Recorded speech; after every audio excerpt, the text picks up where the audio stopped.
live in a time when everything was made easier for all of us.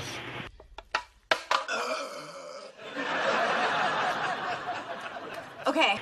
When information is on the tips of our fingers. To the right of the door.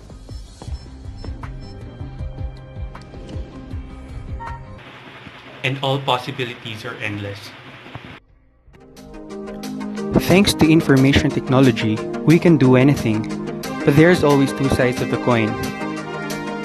Although IT was made to guide human beings in their everyday lives, it is as much help as it is a source of destruction.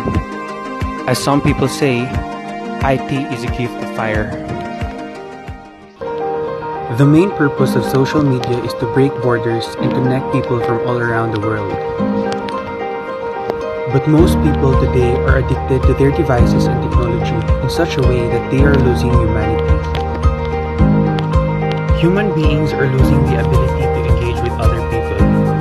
They turn to their phones and laptops instead of having meaningful conversations with